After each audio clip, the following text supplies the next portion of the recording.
whoever won the All-Star game, either American League or National League, they got home field for the World Series. Like Yeah, that was significant. yeah, and it's cool because Now, you got like the best players from each conference playing against each other.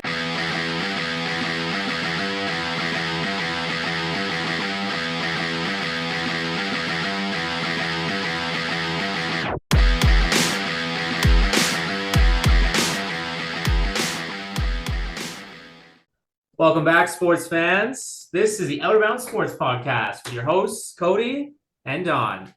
We're here today. We're back. We're going to talk about a little bit of the all-star formats that have been going on recently, the decline in ratings and decline in play, and compare them to what we remember they used to be and what we were reminded of what they used to be with what the hockey did this year. So with that being said, Don, did you caught most that Four Nations tournament that the NHL did over the All-Star break this year? yes, I did. Yeah, and Exciting hockey. it was Exciting hockey. some of the best hockey we've seen, most competitive, and from what I saw, some of the best, most watched and highly rated hockey in the last few years. Well, and I think that was because for the first time, it was international hockey under NHL rules. Yeah, I mean, if it was international hockey under international rules, there's no fighting. You can't really hit. mm-hmm. But in the NHL, yeah. I didn't know that the rules were different from international. Completely different. I know it's like that in basketball, but it's kind of the reverse. Like in basketball, like obviously you're not fighting, but you can play a little bit more hand check defense. It's not as like it's not as touchy feely. Like you can kind of come up a little bit closer on a guy, hold them back, that kind of thing. Whereas the NBA, like if you come anywhere near putting your hand on someone, you're called for a foul. With the hockey, because international is not as physical as NHL is, when they have international tournaments, it's like, okay, you can't fight and you can hit them, but you can't hit them hard and stuff like that. So because this one was under the NHL, these guys were getting creamed all the time. It was hockey. It was close to older school hockey, which we haven't seen for a while. Although, in the one game on the Saturday night Canada States, the one thing that I didn't really like about that is that the three fights in the first 9 seconds, they were all staged, and they were staged by the players on the U.S. It's like they went in there. That was their plan. They talked about it beforehand and said, this is what we're going to do. Yeah, but I mean, it's still, I guess like it wasn't, they weren't organic fights, but it just shows how heated that rivalry is on the ice, off the ice, between the players, between two nations right now, two neighboring nations that have a lot of camaraderie, but also right now are kind of at war, not war, but at not at ease with each other. So I thought it was interesting. The very competitive. I mean, every game, even like Sweden put in showing. Finland got creamed by the U.S., but they came back and they looked good they beat Sweden, which everyone was counting them out for that game. And then obviously Canada came 1-5-3. But I mean, you just look at the roster on the Canadian team and you're just like, holy crap. Like you're just going down each line and you're like, their fourth line could be like almost, like any first line in the NHL, like on an NHL team. So it's yeah. And the thing that should be scary is that there were at least 30 players who didn't make the team who under any other circumstances could have. Yeah, exactly. Like I remember when they were announcing the teams and they were pretty much creating a whole other team of snubs from the first team because that's how stacked we are. Like and that was an all-star team. Yeah. So yeah, I like the fact to see that for a change, someone has made, and for lack of a better term, an all-star game or an All-Star series meaningful. I didn't even think that it was possible to play half a season, get all of this organized, have these guys play so hard, right? And then now, and then 2 days later, they're back playing again in the NHL. But like, I mean, that had to be organized through the NHL Players Association, had to be organized through the owners. Mhm. You know, like this was a big job, but it changed the complexion of All-Star games forever. And I don't know if they'll do it every year, but they will do it again. Well, because I know next year is There's the Olympics. Yeah, So it's not gonna happen next year. yeah. So I think, yeah, I think a lot of like you said, meaningful and competitive, which Well, for example, in the NFL, that's now turned into flag football. it's just the NFL. You can't. I tried watching it. You know, it's really geared towards a younger audience at this point, and like, I mean, it is. I guess you can't even say it's more physical sport because it's they're both very physical. It's weird though, yeah. Like it's like I don't know because obviously like you said the owners have to organize it basically because they don't want their players going in playing this game that essentially is meaningless.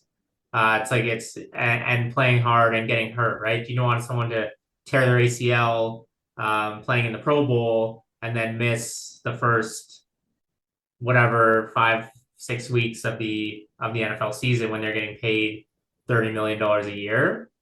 Yeah. So I understand it from that aspect. And so it's just the way that it's changed. Like I remember watching like 10 years ago or 10 or 15 years ago. And you can look up the highlights and those guys were making huge hits.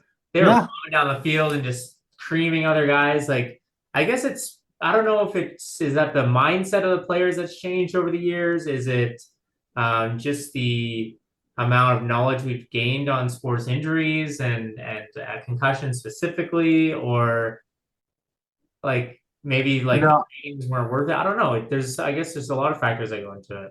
There is a lot of factors. I think that the biggest one is that the players don't care and they're not going to get hurt doing it. That's all there is to it. And I think that's the NBA as well. Oh, NBA, you know what? I tried watching it last year or the year before. I couldn't even get through the first half. And even with the All-Star hockey game last year, to make it more exciting, it was just the whole game was 3-on-3 hockey. So, you're going to have a whole bunch of scoring.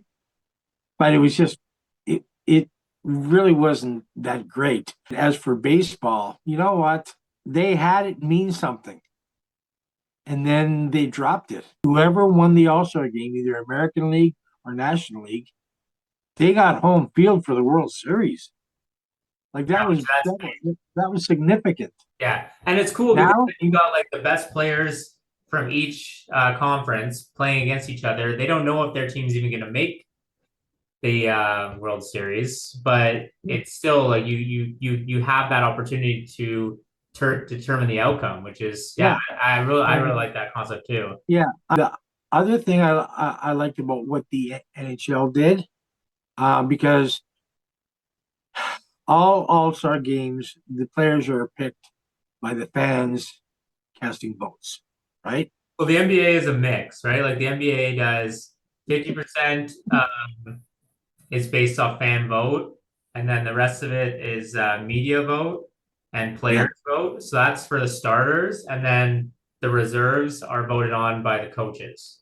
So the fans do have like a big say, but it's not like the entire team is chosen just by the fans. Because then you'd have players like this year. I think the top fan vote for NBA guards was like LaMelo Ball for the Hornets. It's like, you're really going to put him over some of those great guards in the East, like Jalen Brunson or Donovan Mitchell. Like it's kind of balances out, so you still get a mix. Yeah. Yeah, and well, as for baseball, for sure, it's 100% fan vote. Mm-hmm. But with this last hockey tournament, No fan vote. None. It was the coaches and the assistant coaches and the people in charge of the specific teams. They picked the players. Yeah, they picked their team. Yeah. The whole premise behind this was supposed to be best on best. Mm-hmm. You're not going to have that if you have the fans picking the players, because not every time does the most popular equate to the best. No, yeah, exactly. Or the most, liked, or whoever that demographic of people that are the main voters, they're not going to have the same. Yeah, they're not going to know like who the best player is. They're just going to think, oh, who's more the most marketable to us? Who do we relate to the most, or who do we find the most entertaining? I would like to see them do this again like moving on. Just have this on the off years when it's not, because it's like Olympics every 4, and then so I think they're gonna do this Olympics, then maybe the next year do this, and then I think they were talking about in 2028 of doing like a World Cup.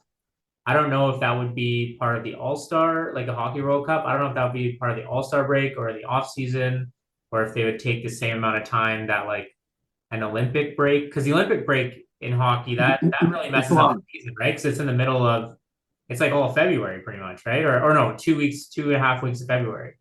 It was basically starting around the same time this one started, but it just goes longer. Yeah, because that's what I was thinking. The Olympics go for usually about 2. Yeah, because this one went for 9 days. I think the Winter Olympics goes for 16 or 18. And because the hockey finals on the last day. Yeah, you need a couple days after as well. Because like some of those guys played 2 days after, 2 days after the final was on Thursday, and the season restarted. Yeah. Yeah. So crazy. I very, very, like, we had like all I saw was how successful it was. This was like the final for the States Canada, I think, was the most watched NHL game, like including Stanley Cup finals in the last like 10 years or 15 years or for a long time. Easily. Well, I was checking online, and depending what source you go by, hockey is either as in popularity in the States, it's either number 4, 5, or 6. So I'm going to say let's say it's number 5. They keep doing stuff like this, they will move up. Yeah, because a lot of people's like national pride came into it too, right? Like Canada right now, like, just really needed to beat the States, and the States just really wanted to continue to prove that, like, they in among a lot of other facets that's going on right now, are essentially like asserting dominance over Canada. They're, if you think about outside of hockey and political, like they're really seeming to kind of push Canada around. So we had a chip on our shoulder in that sense, where like, like with the booing of the national anthem and just like they really holding that national pride down, and players played for that. And the States, like if you think about a country that has a lot of national pride, the States is one of those teams that, like, they want to win. Like, you look at them in the Olympics, like in the Summer Olympics, they win everything. They always get the most golds. They always get the most medals, across the thing. And like, this is one thing that we like, that they're very close to us. But if you look at, like, Canada is the better team in this particular sport. And so I think that was one thing. It was like, this is another thing that we can beat Canada at. So we want to play hard. We want to do it. And it was like, you could sense that within it as well. That'll just create a continued brew of competitiveness between the two teams. I will say that the one thing that I didn't really appreciate was what was going on during the playing of the anthems. Yeah, I think there's another way to express it. It's like we're better than that. Yeah, exactly. I was also checking out stuff on X. This was basically right after the game was over. And there's a lot of people from the States had the same mindset that, well, okay, it was close this time. Well, it's been close the last few times.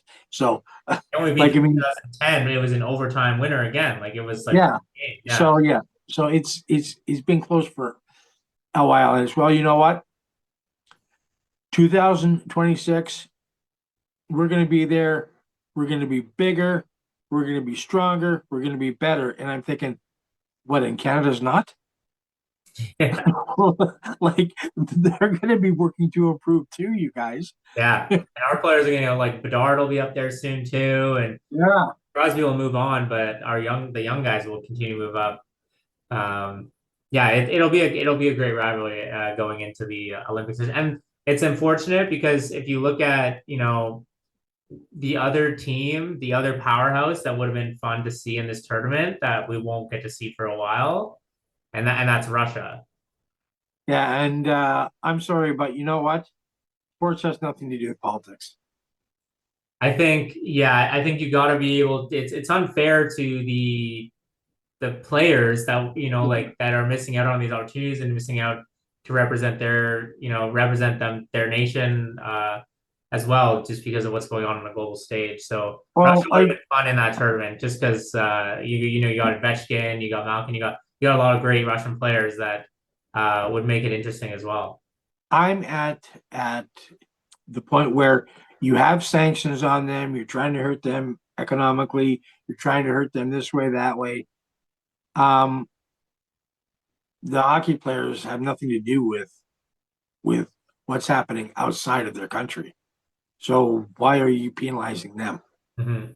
And it's the other countries that are penalizing them, right? And it's like, why can't you see that one has nothing to do with the other?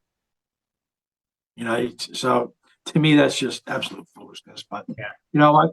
It's been that way in the past, and it's not going to change anytime soon. So yeah, for sure. So we'll miss out on that matchup, but should still be exciting to see what goes on in the Olympics this year or next year, I guess.